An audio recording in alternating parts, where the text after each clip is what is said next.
ಕುಂದಾಪುರ ತಾಲೂಕಿನ ಆಜ್ರಿ ಗ್ರಾಮದ ಉಮಾಮಹೇಶ್ವರ ದೇವಸ್ಥಾನದಲ್ಲಿ ಏಪ್ರಿಲ್ 20ರಂದು ಬೆಳಗ್ಗೆ ನಡೆದಂತಹ ಕಾಣಿಕೆ ಹುಂಡಿ ಕಳ್ಳತನಕ್ಕೆ ಪ್ರಕರಣಕ್ಕೆ ಸಂಬಂಧಿಸಿ ಇಬ್ಬರು ಕಳ್ಳರನ್ನ ಶಂಕರನಾರಾಯಣ ಪೊಲೀಸರು ಬಂಧಿಸಿದ್ದಾರೆ.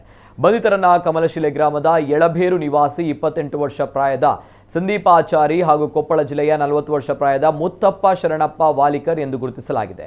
ಹೆಲ್ಮೆಟ್ ಧರಿಸಿದ ವ್ಯಕ್ತಿಯೊಬ್ಬ ದೇವಸ್ಥಾನದ ಹೊರ ಪೌಳಿಗೆ ಬಂದು ಹುಂಡಿಯನ್ನ ಕಳ್ಳತನ ಮಾಡಿಕೊಂಡು ಹೋಗಿದ್ದು, ಈ ಬಗ್ಗೆ ಶಂಕರನಾರಾಯಣ ಠಾಣೆಯಲ್ಲಿ ಪ್ರಕರಣ ದಾಖಲಾಗಿತ್ತು. ಪ್ರಕರಣ ದಾಖಲಿಸಿಕೊಂಡು ತನಿಖೆಗಿಳಿದ ಪೊಲೀಸರು ಇಬ್ಬರು ಆರೋಪಿಗಳನ್ನು ಬಾಗಲಕೋಟೆಯಲ್ಲಿ ಬಂಧಿಸುವಲ್ಲಿ ಯಶಸ್ವಿಯಾಗಿದ್ದಾರೆ. ಬಂಧಿತರಿಂದ ಕೃತ್ಯಕ್ಕೆ ಬಳಸಿದ ಬೈಕ್, 3 ಮೊಬೈಲ್ ಫೋನ್ಗಳು ಹಾಗೂ ಕಳವು ಮಾಡಲಾದ ದೇವಸ್ಥಾನದ ಕಾಣಿಕೆ ಹುಂಡಿ ಸಹಿತ ಅಂದಾಜು 1.5 ಲಕ್ಷ ರೂಪಾಯಿಗಳನ್ನು ಸ್ವಾಧೀನಪಡಿಸಿಕೊಳ್ಳಲಾಗಿದೆ.